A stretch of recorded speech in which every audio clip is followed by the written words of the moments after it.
মানবতা বিরোধী অপরাধের মামলায় শেখ হাসিনার বিরুদ্ধে ষষ্ঠ দিনের সাক্ষ্য গ্রহণ আজ। এখন পর্যন্ত সাক্ষ্য দিয়েছেন 12 জন। রাজসাক্ষী মামুন ট্রাইব্যুনালে হাজির। অসুস্থ বোধ করায় মধ্যরাতে রাজধানীর ইউনাইটেড হাসপাতালে ভর্তি মির্জা ফখরুল ইসলাম আলমগীর আছেন চিকিৎসকের পর্যবেক্ষণে, জানিয়েছে বিএনপি প্রেস উইং। দিনে দুপুরে মাসের পর মাস পাথর লুটকাণ্ড, প্রশাসনের দলগত গাফিলতি আর ব্যর্থতা মত পরিবেশবিদের। স্থানীয় কর্তৃপক্ষ সহ অর্ধ ডজন মন্ত্রণালয় কোনোভাবেই দায় এড়াতে পারে না।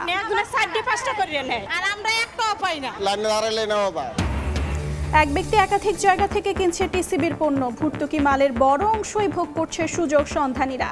বেকার প্রশাসন, দুর্নীতি বন্ধে বিক্রয় পয়েন্টে বাড়ানোর পরামর্শ। এবং তিস্তা নদীর ওপর নির্মিত মাওলানা ভাসানী সেতুর উদ্বোধন দুপুরে। শুরু হবে গাইবান্ধা কুড়িগ্রাম জেলার মধ্যে সরাসরি সড়ক যোগাযোগ, স্থানীয়দের উচ্ছ্বাস।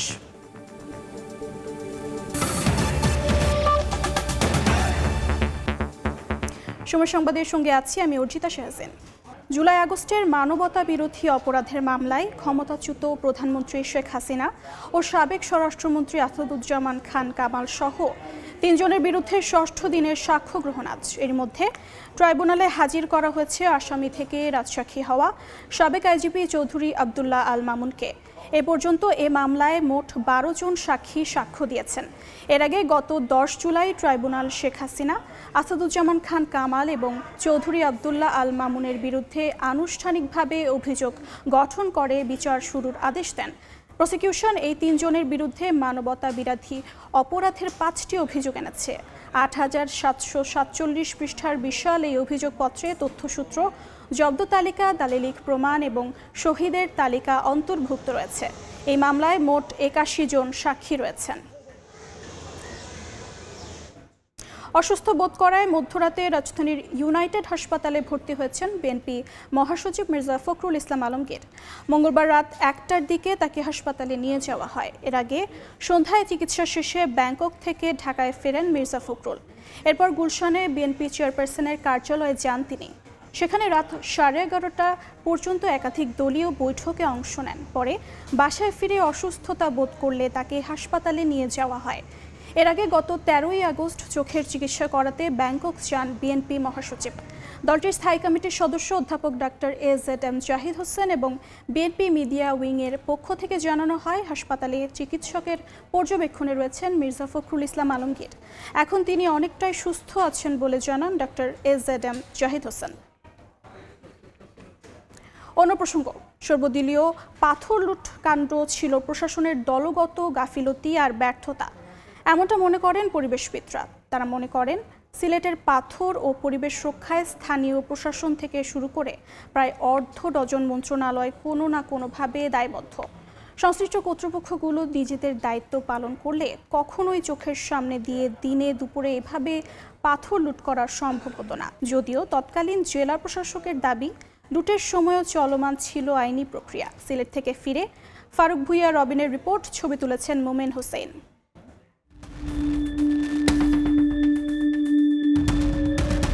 একেবারেই ঝোপঝাড়, অথচ এখানেই মিলছে মূল্যবান সাদা পাথর।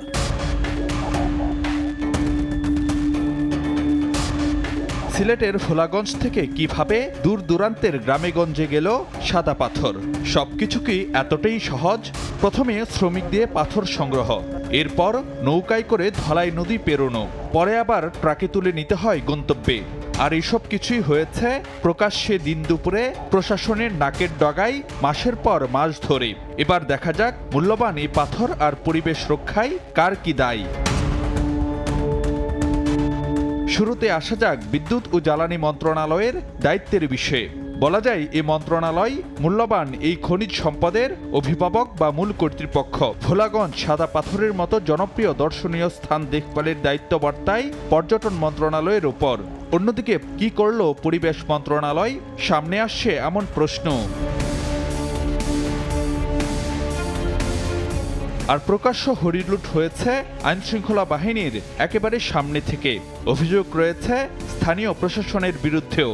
এইখানে বেশ কিছু মন্ত্রণালয় কিন্তু ইন্টারকানেক্টেড, যেমন এখানে পর্যটন মন্ত্রণালয় আছে, এখানে খনিজ সম্পদ মন্ত্রণালয় আছে, পরিবেশ মন্ত্রণালয় আছে, সবগুলা কেউই কিন্তু এখানে দায়িত্ব এড়াতে পারে না। পাথর কোয়ারি এবং সিলিকা বালু এই দুইটা বিষয় হচ্ছে খনিজ সম্পদ মন্ত্রণালয় বা খনিজ সম্পদ উন্নয়ন ব্যুরোর দায়িত্বে, এবং স্থানীয় প্রশাসনের কাজ হচ্ছে এগুলোকে তত্ত্বাবধান করা। যখন এই লুটপাট চলছিল তখন দায়িত্বে থাকা জেলা প্রশাসক অবশ্য দায় এড়াতে চান, যদিও পাথর কাণ্ডের পর সোমবার এই কর্মকর্তাকে সিলেট থেকে প্রত্যাহার করে নেয় সরকার। এরকম অবৈধ কার্যক্রম চলেছিল বলেই আমাদের আইনি প্রক্রিয়া চলমান ছিল, আইনি প্রক্রিয়াও চলমান আছে। একই সাথে হচ্ছে তাদেরকে যাতে প্রতিহত করা যায় সেজন্য আমরা সবসময় নিয়মিত আপডেট হচ্ছি। পাথর কাণ্ডের আলোচনা থামলে লুটপাটের নতুন কোনো অধ্যায় শুরু হয় কিনা সেই শঙ্কাও করছেন কেউ কেউ। তাই অব্যাহত নজরদারির দাবি জানাচ্ছেন পরিবেশ অধিকার কর্মীরা। নানা মহলের সমালোচনার পর অবশেষে ভোলাগঞ্জে পাথর প্রতিস্থাপনের কাজে উদ্যোগী হয়েছে প্রশাসন, কিন্তু শেষ পর্যন্ত তা কতটা ফলপ্রসূ হয় সেটি এখন দেখার বিষয়। তবে পাথর প্রতিস্থাপনের এই কার্যক্রম যেন দায়সারা গোছের না হয় তার দাবি জানাচ্ছেন পরিবেশ অধিকার কর্মীরা। ফারুক ভিয়া, রবিন, সময় সংবাদ, ভোলাগঞ্জ, সিলেট। একজন কয়েকবার কয়েক জায়গার ট্রাক সেল থেকে কিনছেন টিসিবির পণ্য। এভাবে নিম্ন আয়ের মানুষের জন্য ৫,০০০ কোটি টাকা ভর্তুকিতে বিক্রি করা পণ্যের বড় অংশ ভোগ করছেন সিন্ডিকেট আর সুযোগ সন্ধানীরা। এমনই চিত্র উঠে এসেছে সময় সংবাদের অনুসন্ধানে। সত্যতা স্বীকার করছেন ডিলাররাও, তবে নির্বিকার কর্তৃপক্ষ। অর্থনীতিবিদ বলছেন, অপচয় দুর্নীতির কারণে যেমন উপকারভোগীদের বঞ্চিত হওয়ার শঙ্কা বাড়ছে, তেমনি বাড়ছে সামাজিক সুরক্ষা খাতের ব্যয়। আদিত্য ধরের ছবিতে ফরহাদুর রহমানের রিপোর্ট। কয়টা নিলেন প্যাকেজ? দুইটা নিলেন, আরেকটা নেওয়া যাবে মনে হয় না? চাচি কয়টা নিছেন? তিনটা? দর্শক শুনছিলেন একজন উপকারভোগী, তিনি মোট 3টি পণ্য নিয়েছেন। তিনি দাবি করছেন তার মেয়ে আরেকটি পণ্য নিয়ে দিয়েছেন আর তিনি 2টি প্যাকেজ নিয়েছেন। এইভাবে এই জায়গা থেকে একজন ব্যক্তি 2টো করে নিয়েছেন, এরকম দুজনের দেখা আমরা পেলাম। 10 আগস্ট থেকে 30 দিন ব্যাপী টিসিবির কার্যক্রম চলছে রাজধানীর 7টি স্থানে। এবার প্রতি প্যাকেজের দাম কমেছে 65 টাকা। নিয়ম অনুযায়ী প্রতি মাসে একজন ভোক্তা তেল, চিনি ও ডালের 450 টাকার প্রতিটি প্যাকেজ নিতে পারবেন একবার। তবে বাস্তবতা ভিন্ন। ট্র্যাকিং না থাকায় কারসাজি করে প্রায় সব ট্রাক থেকেই 2 থেকে 5টি পর্যন্ত প্যাকেজ নিচ্ছেন সুযোগ সন্ধানীরা। 2-3টা তুলা আবার পিছে দাঁড়ায়, আর আমরা একটাও পাই না। বাধা দেয় না, অভিযোগ রয়েছে শুধু একাধিক প্যাকেজ নয়, সিন্ডিকেট করে কাছাকাছি থাকা কয়েকটি বিক্রয় পয়েন্ট থেকেও পণ্য নিচ্ছেন দুষ্টচক্র। সেটা কিভাবে সম্ভব? হাতিরপুল থেকে পার্শ্ববর্তী বিক্রয় পয়েন্ট শাহবাগের দূরত্ব 500 মিটার। সেখান থেকে আরেক পয়েন্ট প্রেস ক্লাবের দূরত্ব 1.5 কিলোমিটারের কিছুটা বেশি। পাশে কাকরাইলেও রয়েছে বিক্রয় পয়েন্ট। পাশাপাশি কারওয়ান বাজার, মালিবাগ, সেগুনবাগিচা, কাঁঠালবাগান, ঢাল, ফার্মগেটেও রয়েছে ট্রাক সেল পয়েন্ট। অর্থাৎ ঢাকার এই অঞ্চলে গড়ে প্রতি 1 কিলোমিটারের মধ্যে রয়েছে অন্তত 2টি টিসিবি ট্রাক। 5 ট্রাক থেকে কোনো ব্যক্তি 2টি করে 10টি প্যাকেজ নিলে বাজার মূল্যের তুলনায় দৈনিক কম বেশি 3000 টাকা কমে পাচ্ছেন তেল, চিনি, ডাল। 30 দিনে যার পরিমাণ দাঁড়ায় প্রায় লাখ টাকা। রয়েছে বাজারে বিক্রির অভিযোগও। এটা তো কাঠ ছাড়া মাল না, এখান থেকে দিচ্ছে অনেকে, দুইবারও নিতেছে। কারচুপির অভিযোগ স্বীকার করলেও টিসিবির দাবি যা হচ্ছে তা একেবারেই নগণ্য।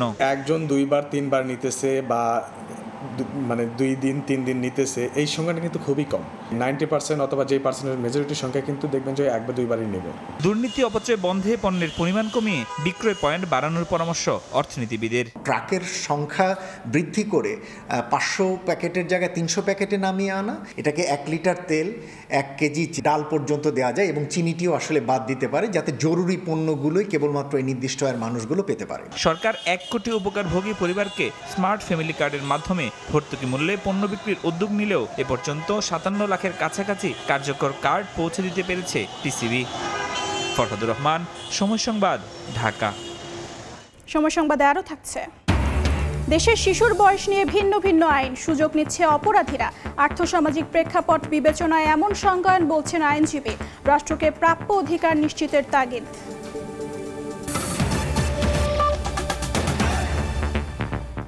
দীর্ঘ প্রতীক্ষার পর উদ্বোধন হতে যাচ্ছে গাইবান্ধা কুড়িগ্রামবাসীর দীর্ঘদিনের স্বপ্নের তিস্তা নদীর উপরে নির্মিত মাওলানা ভাসানী সেতু। এই সেতুর মাধ্যমে সরাসরি সড়ক পথে যোগাযোগ শুরু হবে 2 জেলার মধ্যে। ফলে মানুষের মধ্যে বইছে আনন্দের উচ্ছ্বাস। বিস্তারিত জানাতে গাইবান্ধায় আছেন রিপোর্টার নাজমুল ইসলাম নিশাত। সরাসরি যাচ্ছি তার কাছে। বলা যায় যে এটি মূলত গাইবান্ধা এবং কুড়িগ্রামবাসীর দীর্ঘদিনের স্বপ্নের একটি সেতু আজকে উদ্বোধন হতে যাচ্ছে, মাওলানা ভাসানী সেতু, এবং এটি তিস্তা নদীর উপর এখন পুরোপুরি দৃশ্যমান। আমরা দেখছি যে সকাল থেকেই দুই পারে মূলত গাইবান্ধা এবং কুড়িগ্রামের যারা স্থানীয় মানুষ তারা কিন্তু ভিড় করছেন, এবং সেই যে মহেন্দ্রক্ষণ বেলা 12টায় এই সেতু উন্মুক্ত করে দেওয়া হবে সর্বসাধারণের জন্য, সেই অপেক্ষায় কিন্তু দুই পারের মানুষ কিন্তু আমরা দেখছি যে তারা অধীর আগ্রহে অপেক্ষা করছেন, এবং বেলা 12টায় স্থানীয় সরকার ও পল্লী উন্নয়ন উপদেষ্টা জনাব আসিফ মাহমুদ সজীব ভূঁইয়া এটি উদ্বোধন করবেন, এবং এরপরেই স্থানীয় মানুষের সাথে তিনি মতবিনিময় করবেন। আপনাকে জানিয়ে রেখে এই সেতুটি শুধু যোগাযোগের ক্ষেত্রেই নয়, এটি গাইবান্ধা এবং কুড়িগ্রাম দুই জেলার মধ্যে একটি যোগসূত্র তৈরি করলো এবং দূরত্ব কমালো প্রায় 50 কিলোমিটারের মতো। এর ফলে যোগাযোগের পাশাপাশি এই যে তিস্তা তীরবর্তী যারা মানুষ বসবাস করেন তাদের যে কৃষি পণ্য পরিবহনের ক্ষেত্রে একটি বড় ভূমিকা রাখবে, ফলে স্থানীয় অর্থনীতিতে এটি কৃষি অর্থনীতিতে মূলত ব্যাপক ভূমিকা রাখবে বলছেন স্থানীয়রা। এবং একই সাথে এই সেতুর পাশাপাশি নদী রক্ষা, সংযোগ সড়ক সব মিলিয়ে ব্যয় হয়েছে 925 কোটি টাকা এই সেতু নির্মাণে। এবং স্থানীয়রা যেটি বলছেন যে এই যোগাযোগের যে দ্বার উন্মোচন হলো, এর ফলে স্থানীয় যে শিল্পায়ন সেটি কিন্তু বেগ পাবে, ফলে এই অঞ্চলের অর্থনীতি, এই অঞ্চলের কর্মসংস্থান, শিল্পায়নে নতুন মাইল ফলক তৈরি হবে। আপনাকে জানিয়ে রাখি, কুড়িগ্রামের যে সোনাহাট স্থলবন্দর, সেই স্থলবন্দর থেকে যারা পণ্য আনা নেওয়া করেন, মূলত যারা ব্যবসায়ী, তারা এই সংযোগ সড়কটি এতদিন না থাকবার কারণে কিংবা এই সেতু না থাকবার কারণে তারা রংপুর হয়ে তাদের যে পণ্য সেটি কিন্তু পরিবহন করতেন। এখন কিন্তু এই সেতু হয়েই খুব সহজেই স্বল্প সময় এবং স্বল্প খরচে এখন কিন্তু যোগাযোগ তারা করতে পারবেন। সবকিছু মিলে বলা যায় যে গাইবান্ধা এবং কুড়িগ্রামবাসীর দীর্ঘদিনের যে স্বপ্নের সেতু সেটি এখন তিস্তার উপরে পুরোপুরি দৃশ্যমান, এবং বেলা 12টায় এটি উদ্বোধন হবে এবং জনসাধারণের জন্য খুলে দেওয়া হবে। বলা হচ্ছে এই সেতুটি উন্মোচনের এবং উদ্বোধনের মধ্য দিয়ে দুই জেলার মধ্যে যেমন সেতুবন্ধন তৈরি হলো, এবং একই সাথে এই দুই জেলার যে অর্থনীতিতে কিন্তু বড় ভূমিকা রাখবে এই সেতুটি। সবকিছু মিলে আমরা অপেক্ষা করছি বেলা 12টায় কখন এই সেতুটি উদ্বোধন হবে, এবং সব মিলে এই ছিল আমার কাছে সবশেষ তথ্য। এতক্ষণ আমরা সরাসরি যুক্ত ছিলাম গাইবান্ধায় মাওলানা ভাসানী সেতু থেকে। শিশু তোমার বয়স কত? বাংলাদেশে এই প্রশ্নের উত্তরে শিশু তো বটেই, বড়রাও আইনত ঘাবড়েই যাবেন। আন্তর্জাতিক ও দেশের শিশু আইন 18 বছরকে শিশুর বয়স হিসেবে গণ্য করলেও শ্রম আইন, দণ্ডবিধি, নারী ও শিশু নির্যাতন রোধ আইন কিংবা বাল্যবিবাহ রোধ আইন প্রতিটিতেই শিশুর সংজ্ঞা আলাদা। এতে আইনের ফাঁক ফোকরে সুযোগ নিচ্ছে অপরাধীরা, শিশুরাও পাচ্ছে না তাদের প্রাপ্য অধিকার। শাহজাহান খানের তোলা ছবিতে সেটাই খোঁজার চেষ্টা করেছেন আলামিন তুষার। বিশ্বে অন্য কোথাও শিশুর বয়স সংক্রান্ত সংজ্ঞায় এত বৈপরীত্য না থাকলেও বাংলাদেশে শিশুর বয়স নিয়ে আছে ভিন্ন ভিন্ন আইনি ব্যাখ্যা। বাংলাদেশ যেহেতু জাতিসংঘের শিশু অধিকার সনদ স্বাক্ষর করা রাষ্ট্র, তাই 0 থেকে 18 বছর বয়স পর্যন্ত সবাই শিশু। কিন্তু ফুল বিক্রেতা বা শিশু শ্রমে যুক্ত এসব শিশুর বেলায় এগিয়ে আসে শ্রম আইন, অর্থাৎ 14 বছরের নিচে হলেই কেবল সে শিশু। একই বয়সসীমা নির্যাতিত শিশুর বেলাতেও, কেননা বিদ্যমান নারী ও শিশু নির্যাতন দমন আইনে 14 বছর পেরিয়ে গেলে কেউ আর শিশুর সংজ্ঞায় পড়বেন না। সংবিধানের দণ্ডবিধি বলছে 9 বছর বয়সের নিচে কেউ অপরাধ করলে তাকে দায়মুক্তি দেয়া যাবে, তবে 12 বছর বয়স পর্যন্ত সীমিত দায়, এবং 12 বছরের বেশি বয়সীদের ক্ষেত্রে অপরাধ করলে নিতে হবে পূর্ণ দায়। বাল্যবিবাহ রোধ আইনে প্রাপ্তবয়স্ক হতে ছেলে আর মেয়ের বেলায়ও রাখা হয়েছে আলাদা আলাদা বয়সসীমা। সরকারি বেসরকারি বিনোদন কেন্দ্র থেকে শুরু করে যানবাহনে ভ্রমণেও শিশুদের বয়সের এমন তফাৎ চোখে পড়ে হরহামেশাই।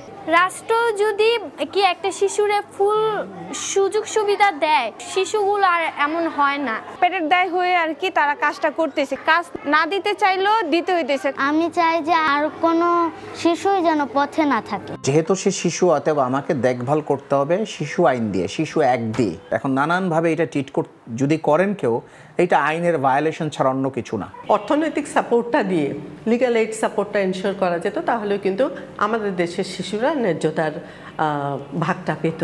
প্রতি বছর যে হারে শিশু শ্রম, শিশুদের উপর নির্যাতন আর পথ শিশুর সংখ্যা বেড়ে যাচ্ছে, তা চোখে আঙুল দিয়ে দেখিয়ে দেয় এদেশের শিশুরা ঠিক কতটা তাদের প্রাপ্য অধিকার পায়। এর মাঝেই আবার এক এক আইনে এক একভাবে শিশুকে সংজ্ঞায়িত করা অপরাধীদের এই সুযোগ আরও বাড়িয়ে দেবে তা বলাই বাহুল্য।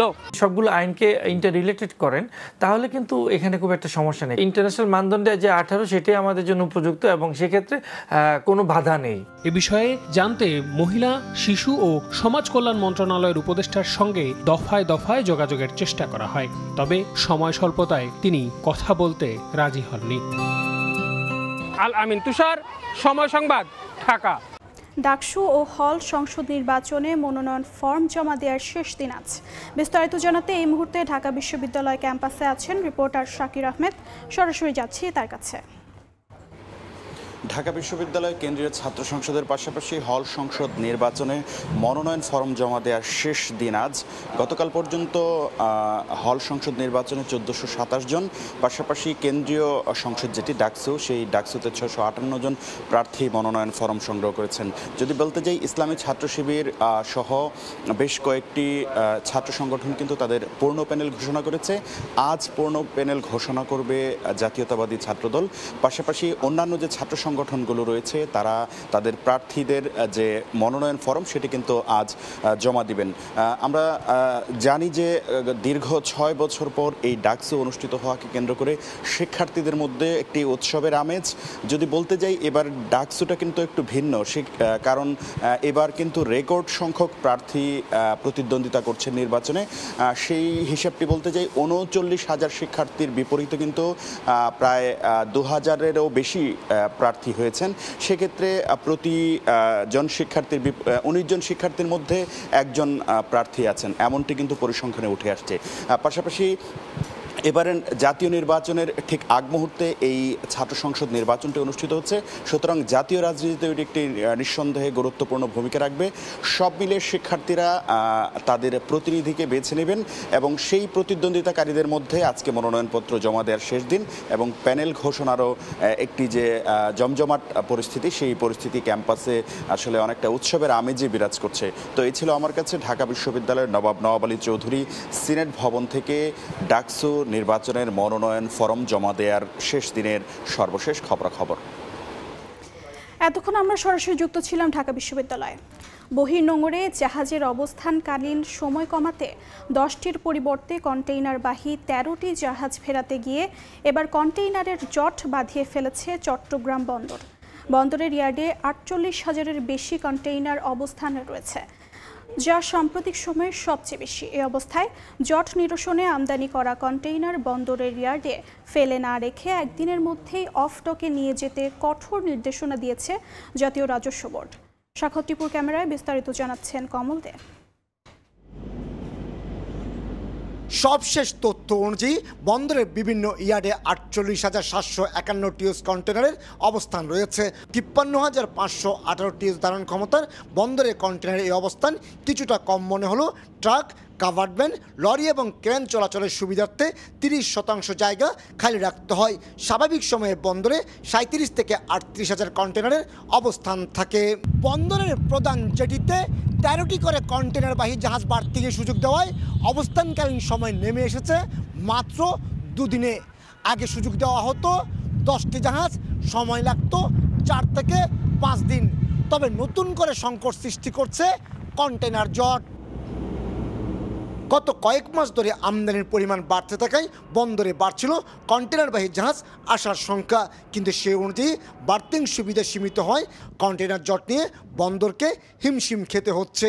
আর এজন্য 10,000-এর বেশি নিলামযোগ্য এবং 2,000 আইসিডিগামী কন্টেনারকে দুষছেন বন্দর কর্মকর্তারা। 13টা জাহাজ থেকে কন্টেনার ক্লিয়ার হলে স্বভাবতই পূর্বের তুলনায় বেশি কন্টেনারের স্থিতি হচ্ছে। এদিকে নির্দেশনা অনুযায়ী যেদিনে জাহাজ থেকে কন্টেনার নামবে বন্দরের ইয়ার্ডে ফেলে না রাখে সেদিনই অফডকে নিয়ে যেতে কঠোর নির্দেশনা জারি করেছে জাতীয় রাজস্ব বোর্ড এনবিআর। প্রথম এবং দ্বিতীয় দিনের মধ্যে চট্টগ্রাম বন্দর থেকে অফডকে পণ্য চালান নিয়ে যেতে হবে। বর্তমানে 30টির বেশি দেশি বিদেশি শিপিং লাইনের 125 থেকে 130টি জাহাজ চট্টগ্রাম বন্দরে কন্টেনার ও বাল্ক পণ্য নিয়ে আসছে। 65 টনের আমদানি পণ্য ডেলিভারি এবং তৈরি পোশাক রপ্তানির জাহাজীকরণ সম্পন্ন হয় 21টি বেসরকারি অফডকে। রাস্তাঘাটের যে কন্ডিশনটা সেটা ঠিকভাবে কাজ করছে কিনা, পোর্টের ইকুইপমেন্ট, পোর্টের গেট ঠিকভাবে অপারেট হচ্ছে কিনা, তো এই বিষয়গুলো কনসিডার করলে আসলে এই চিঠিটা আসার কথা না। গম, সিমেন্ট, ক্লিংকার, কয়লা, এসকেপ লোহার মতো পণ্যগুলো বহির্নোঙরে খালাস করা গেল আমদানি এবং রফতানি কন্টেনার লোড আনলোডের জন্য বন্দরের এনসিটি, সিসিটি এবং জিসিবির বাড়তে অবস্থান নিতে হয়। কমল দে, সময় সংবাদ, চট্টগ্রাম। বড় আশা দেখিয়ে এখন খুঁড়িয়ে খুঁড়িয়ে চলছে রাজশাহী হাইটেক পার্ক। অবকাঠামো থাকলেও নেই কাঙ্ক্ষিত কর্মসংস্থানের সুযোগ। গত বছরের 5 আগস্টে হামলা ভাঙচুরের ঘটনায় এখনও কাটেনি বিনিয়োগকারীদের শঙ্কা। পদ্মা নদীর তীরে 31 একর জায়গায় নির্মিত হয় রাজশাহী হাইটেক পার্কের 10 তলা সিলিকন টাওয়ার। 2024 সালের 30 জুন কার্যক্রম শুরুর 1 মাস না যেতেই 5 আগস্ট দুর্বৃত্তদের হামলা, ভাঙচুর ও লুটপাটের বিপর্যস্ত হয় রাজশাহীর এই প্রযুক্তি কেন্দ্র। হামলার 1 বছর পেরিয়ে গেলেও ভবনের নিচতলা ও দোতলা এখনও বিধ্বস্ত। নতুন করে কিছু প্রতিষ্ঠান জায়গা নিলেও ফাঁকা পড়ে আছে অনেক অংশ। উদ্যোক্তাদের মতে এই মুহূর্তে সবচেয়ে বড় বাধা নিরাপত্তা শঙ্কা। আশেপাশের জায়গাগুলো থেকে কিন্তু লুটপাটগুলো হয়েছে, এখন তারা কিন্তু এখনও এখানে বিদ্যমান। তাহলে আমি কিভাবে সিকিউর হতে পারি? কয়েকজন আমাদের চাকরি ছেড়ে চলেও গেছে, কারণ তারা মনে করেছে হয়তো কোম্পানি আর দাঁড়াতে পারবে না কখনো। সুষ্ঠু পরিকল্পনা ছাড়াই হাইটেক পার্কের জন্য নির্ধারণ করা হয়েছিল 14,000 কর্মসংস্থানের লক্ষ্য। অথচ বর্তমানে পার্কের 2 ভবনে কাজ করছেন মাত্র 350 জন। যতটা আশা নিয়ে এটা শুরু হলো, আমরা কিন্তু আশার পরিপূর্ণ রূপ আসলে দেখতে পাই। কর্তৃপক্ষ বলছে সমস্যা অনেকটাই কাটিয়ে উঠেছে হাইটেক পার্ক। এই হাইটেক পার্কের ব্যবস্থাপনা পরিচালনার কোনো আমাদের যদি প্রবলেম হয়, সেইটা লোকাল অথরিটি বা লোকাল অভিভাবক হিসাবে কিন্তু বিভাগীয় কমিশনার স্যারও আমাদেরকে সার্বিক সহযোগিতা করছে। রাজশাহী হাইটেক পার্ক নির্মাণে ব্যয় হয় 35 কোটি 50 লাখ টাকা। আলতাফ হোসাইন, সময় সংবাদ, রাজশাহী। ইউক্রেন ইস্যুতে শান্তি চুক্তি না হলে রাশিয়ার জন্য কঠিন পরিস্থিতি তৈরি হতে পারে বলে হুঁশিয়ারি দিয়েছেন মার্কিন প্রেসিডেন্ট ডোনাল্ড ট্রাম্প। দেশটির কাছ থেকে তেল কেনা রাষ্ট্রগুলোর ওপর বাড়তি নিষেধাজ্ঞা আরোপ করা হবে বলেও সতর্ক করেন তিনি। এদিকে ইউক্রেনে এক রাতে 270টি ড্রোন ও 10টি ক্ষেপণাস্ত্র হামলা চালিয়েছে রাশিয়া। ইউক্রেন যুদ্ধ বন্ধ নিয়ে আশাবাদী হলেও রাশিয়ার প্রেসিডেন্ট ভ্লাদিমির পুতিন হয়তো কোনো চুক্তি করতে চান না বলে মন্তব্য করেছেন মার্কিন প্রেসিডেন্ট ডোনাল্ড ট্রাম্প। মঙ্গলবার মার্কিন টেলিভিশন চ্যানেল ফক্স নিউজকে দেয়া এক সাক্ষাৎকারে তিনি বলেন, এমন হলে পুতিনের জন্য কঠিন পরিস্থিতি তৈরি হতে পারে। তবে আগামী কয়েক সপ্তাহেই পুতিনের অবস্থান স্পষ্ট হবে। অন্যথায় রাশিয়া ও তার কাছ থেকে তেল কেনা দেশগুলোর ওপর বাড়তি নিষেধাজ্ঞা আরোপ করা হবে বলে হুঁশিয়ারি দেন মার্কিন প্রেসিডেন্ট। ইউক্রেনের জন্য নিরাপত্তার নিশ্চয়তা দেওয়ার পরিকল্পনা আগামী 10 দিনের মধ্যেই তৈরি করা হবে বলে জানিয়েছেন প্রেসিডেন্ট ভলোদিমির জেলেনস্কি। হোয়াইট হাউসে বৈঠকের পর মঙ্গলবার প্রচারিত এক সংবাদ সম্মেলনে তিনি বলেন, কিয়েভের মিত্ররা সম্ভবত নিরাপত্তা নিশ্চয়তার পরিকল্পনা প্রকাশ করবেন এবং এ বিষয়ে আরো অনেক কিছু সামনে আসবে। দ্রুতই সবকিছু কাগজপত্রে রূপান্তর করে ফেলা হবে। এদিকে ট্রাম্প ও ভলোদিমির জেলেনস্কির বৈঠককে বড় অগ্রগতি হিসেবে দেখছে কিয়েভ ও ইউরোপীয় মিত্ররা। তবে দীর্ঘস্থায়ী শান্তির পথ এখনো অস্পষ্ট। এ বিষয়ে জেলেনস্কি বলেন, এটি ইউরোপের 80 বছরের সবচেয়ে ভয়াবহ যুদ্ধ শেষ করার দিকে একটি বড় পদক্ষেপ। আগামী কয়েক সপ্তাহের মধ্যে ট্রাম্প ও ভ্লাদিমির পুতিনকে নিয়ে একটি ত্রিপক্ষীয় বৈঠকের প্রত্যাশা করছেন বলেও জানান তিনি। মৌসুমী সাথী, সময় সংবাদ। সময় সংবাদের শীর্ষ সংবাদগুলো জানিয়ে দিচ্ছি আরেকবার। মানবতা বিরোধী অপরাধের মামলায় শেখ হাসিনার বিরুদ্ধে 6ষ্ঠ দিনের সাক্ষ্য গ্রহণ আজ। এখন পর্যন্ত সাক্ষ্য দিয়েছেন 12 জন। রাজসাক্ষী মামুন ট্রাইব্যুনালে হাজির। অসুস্থ বোধ করায় মধ্যরাতে রাজধানীর ইউনাইটেড হাসপাতালে ভর্তি মির্জা ফখরুল ইসলাম আলমগীর আছেন চিকিৎসকের পর্যবেক্ষণে, জানিয়েছে বিএনপি প্রেস উইং। এবং দিনে দুপুরে মাসের পর মাস পাথর লুটকাণ্ড, প্রশাসনের দলগত গাফিলতি আর ব্যর্থতা মত পরিবেশবিদের। স্থানীয় কর্তৃপক্ষ সহ অর্ধ ডজন মন্ত্রণালয় কোনোভাবেই দায় এড়াতে পারে না। এ ছিল সময় সংবাদের, সঙ্গে থাকুন সময়ের।